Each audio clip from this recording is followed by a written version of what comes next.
This is Independent Wrestling Universe, an upstart promotion making waves in the UK wrestling scene. Join us as we go behind the curtain.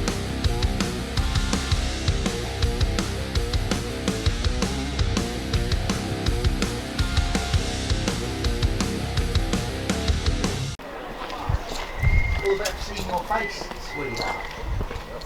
We don't do the handshakes. We don't do the handshakes. Mega powers. Yeah, brother. All wrestlers shake each other's hands like that. After a quick briefing, we head into the Kettering Academy Sports Hall, the site of tonight's Fury Road event. The crew is hard at work assembling tonight's battleground. Ring, stage, sound and lighting are rigged up, giving the show a very professional look. All tickets are sold out, and in a few hours this hall will be jam-packed.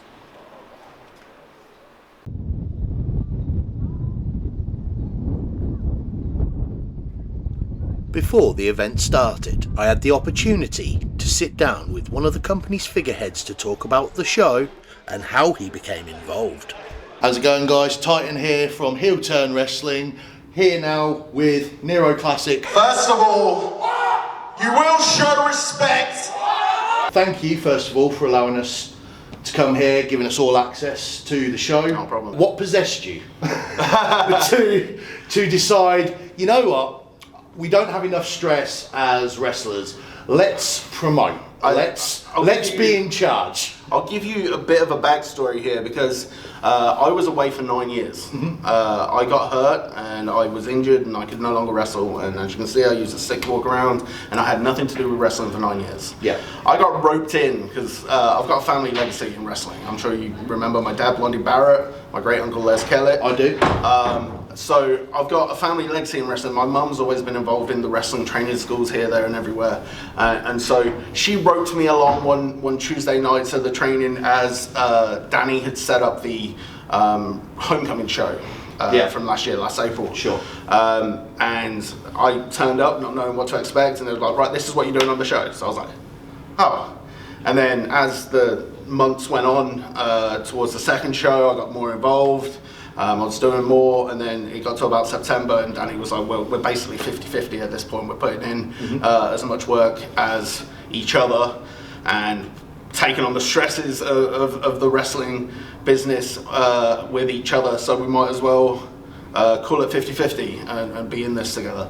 When I was a wrestler, I was looking at being the most over guy that I could be, whether I was heel or face or whatever you want. Yeah. I would look to do as best as I could. Of course. Now I've got to look at who's doing the best that they can, who's justifiably going to be the top guy in the next year, who's going to be moving up the card, who potentially is going to get dropped because it's just not working. Yeah. I had a saying as a wrestler, every promoter's an asshole. And I know you know an asshole. Oh, yes. Yes, you know, yes, we do. Like, I'm not going to mention names. No, but, no names. We knew an asshole, and that solidified to me what a promoter was. Yeah. I don't want to be an asshole. No. But I do understand now that you do have to be a bit of an asshole. Don't want me. You can say you now see his point to a point. To a point. Yeah, to a point for definitely. I wasn't going to just stop there. I was going to clarify. As fans begin to pour in, the excitement builds for what is sure to be a red-hot night of action. Who are you looking forward to seeing tonight? Who do you look forward to seeing? I know you like. You like Mr. J? Yeah. Yes. Do you like Rudy? Yes. I know you love Rudy. I know you love Rudy. Are you looking forward to seeing Rudy tonight? Yeah. Yeah? Are you looking forward to seeing Mr. J tonight? Both. Both. Tag match. Tag match. Before the first bell, we grabbed a word with the other half of the IWU Brain Trust. Mr. Danny West. We don't do this. We don't do this. Ooh, yeah. There's all the stress that goes with being a wrestler. Why don't I become a promoter? Because life isn't hard enough. What on earth was going through your mind? So what it was is I did my last match in February 2020. I was on autopilot, like you know when you've had a billion matches and you're just like, it's a town, it's not the biggest sellout crowd. I was just on autopilot, and that's a bad thing to say sometimes. Like, But I was full of cold, which probably, looking back, may have been COVID back then. Yeah, because we're right on the top of lockdown. Yeah. And then obviously the following couple of weeks, lockdown happened. Yeah, so the world shut down. Yeah, and I was kind of annoyed that, oh man, that was my last match, and I went out like that sort of thing. Yeah, and then I phoned Ian Nope, and who runs LapCon. And I turned around and I was like, I really want one more match after lockdown and everything lifted. I really want one more match. I didn't like the way I went out. And he was like, well, do it. Yeah. And I was like, I can't just do it. I can't just do it off the bat. And he was like, yeah, of course you can. I'll help you. And like, so we did what was IWU's homecoming. Yes. And it was just going to be, obviously you attended. I did. It was a like a celebration of Northamptonshire wrestling. Sure. Old faces in there, a couple of the new guys and stuff like that from the old company. Yeah. So one show, your last match, turned into a company. Me and Ian after the show, we caught 5 minutes outside and to catch our breath after the ring was going down and stuff. And Sure. It was just me and him talking, and he was like, "I went really well," and I was like, "It was really cool." And he went, "Should we keep going?" And I was like, "Yeah, let's keep going," because we got the training school and stuff, and it was just like, let's just keep this going, let's keep it alive here and there. So as simple as 5 minutes. Yeah, quick just chat. It was a handshake and a bro hug. Like that went really well. Yeah. Like, let's keep going. Like, and this is what it's turned into. And That's what you want. It's getting bigger and bigger each show. Transitioning from a wrestler to a promoter was a big difference, right? You worry about your match, you know, spots, whatever, blah blah blah, not getting hurt, especially towards the end of it. You know? Absolutely, yeah. Like, I don't care if I mess up so much, I just don't want to get hurt. Of course. But you still take the stupid bumps anyway. Absolutely. And this wild walk funny. But no, it dawned on me after the first show. I did pretty much. I don't want to take the full credit, but I did a lot of that by myself. A lot of the promoting. To use the term, I put asses in seats. Sure. That was what I was doing. I was finding the ring, I was finding the stage, and I was doing it. And then it dawned on me after the first show when I spoke to Ian, like I just said in that question, I'm gonna need some help. Like, and it's good that I've built up, even though I was a pain in the ass when I was younger. Yes. It's good that I've built up a network of people that are like, you know what, we're gonna follow him and join. And so I was surprised that when I phoned people up and I'm doing this, everyone was just like, I'm in. Like, and it was really nice to see all the people that jumped on board and stuff like that. And yeah, it's a weird transition, but now it is really hard because my job doesn't end from the show to the show finishing. Of course not. It's I'll take tomorrow off, spend it with my family, do my thing, and then Monday I've got a plan for May. Sure. And it just keeps going. It's sending messages, and which doesn't seem like a big task, but when you're sending messages and waiting replies, booking the card, booking talent and stuff like that is why I brought Nero on board, because he's got an excellent brain for booking. A lot of the times I know what I want A to B, and I throw that at him, and I'm like, make this work, and that's what we do. And then we sit there and we spitball, and it just grows and grows and grows. Yeah. And So again, it's a team effort. It is. It's not a one-man show. Earlier in the day, we had an opportunity to talk to some of tonight's competitors to see what motivates them to put their bodies on the line inside the squared circle. My name is the Black Heart Rudy, master of the Kick of Doom, sexy black son of a gun of professional wrestling.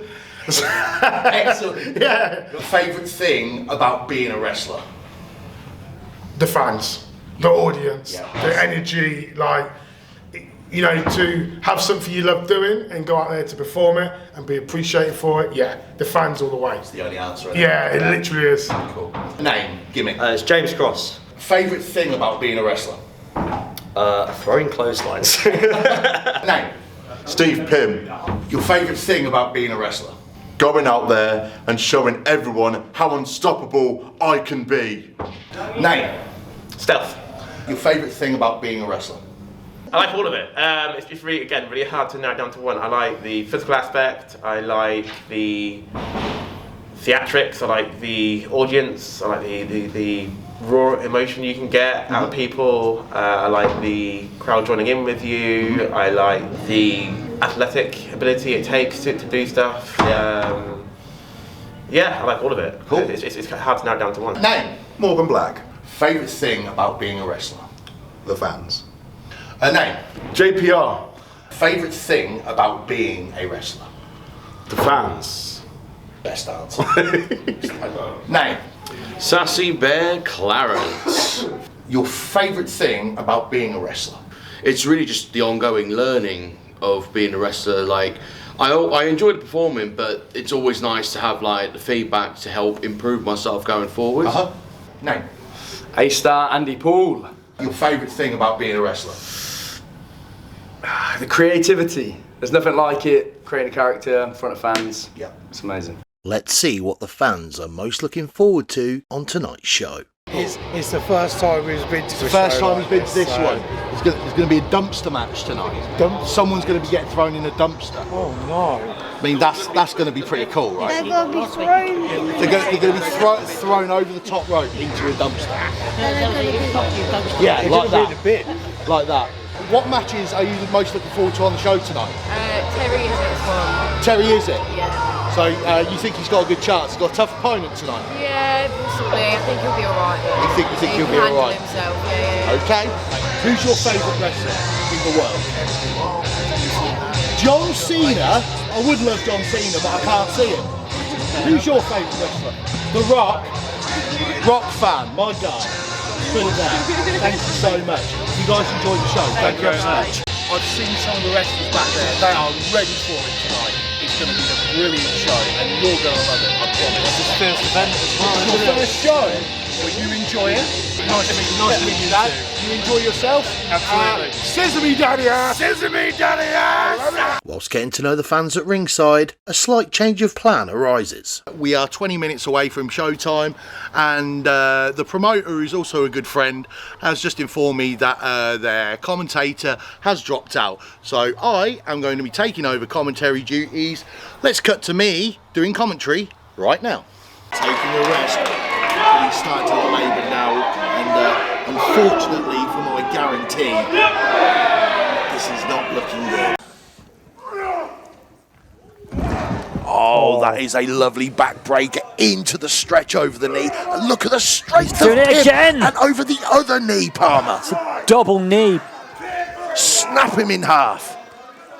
Corey showing his reckless streak there. Oh, and it's a Baldo bomb. a Baldo Stephen Pym. bomb. Corey is out.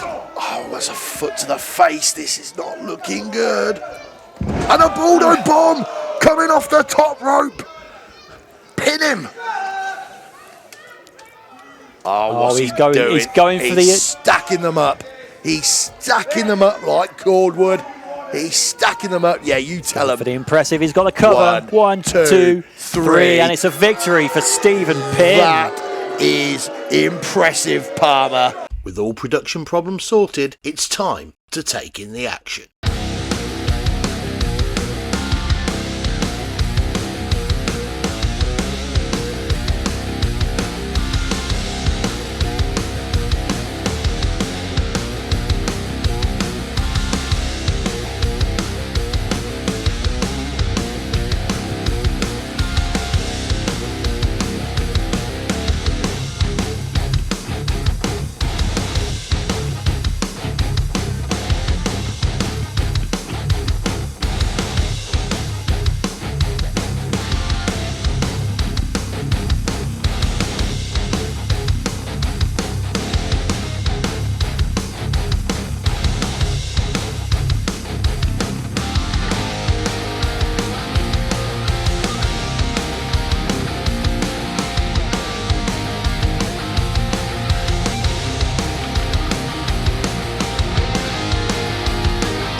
show is another huge success, topped off by a last man standing match. The fans have not only been treated to a tremendous night of action, but end the experience with a chance to meet the wrestlers. Independent wrestling is nothing without its fans, so support your local indie promotion. For more from IWU, check out the links in the description below. And don't forget to subscribe to us here at Heel Turn Wrestling, and to like and share this video. Thank you for watching. Catch you on the next one.